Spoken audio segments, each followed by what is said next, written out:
మంత్రి సీతక్క గారు రహమత్ నగరు బోరబండ ఇవన్నీ తిరుగుతూ ఉన్నారు. నేను సీతక్క గారిని ఒకటే ప్రశ్న ఇస్తున్నా, అమ్మా సీతక్క గారు, మీ సంరక్షణలో ఉన్న జువెనైల్ హోమ్ సైదాబాద్, ఈ సైదాబాద్ జువెనైల్ హోమ్లో 10 మంది చిన్నారులను అక్కడుండే ప్రిన్సిపల్ లైంగికంగా దాడి చేసి అత్యాచారం చేస్తే ఆ పిల్లలు వాళ్ళ తల్లిదండ్రులకు చెప్పుకునేదాకా కూడా ఈ విషయం ఎవరికీ తెలియదు.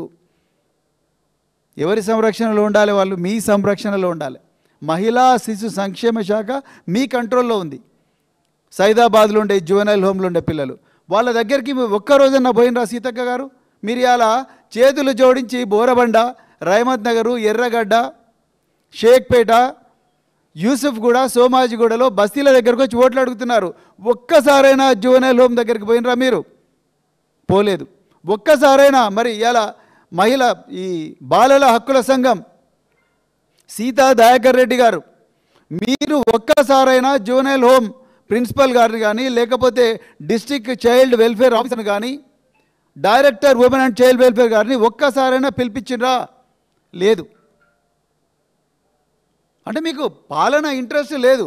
పిల్లలు ఏమైనా అత్యాచారాలకు గురి కానీ, పిల్లలు 110 మంది చావని, వాళ్ళు బాయిలవాడి చచ్చినా పర్వాలేదు, వాళ్ళు ఆత్మహత్యలు చేసుకొని చచ్చిపోయినా పర్లేదు, మీకు మాత్రం ఓట్లు కావాలి జూబ్లీ హిల్స్లో.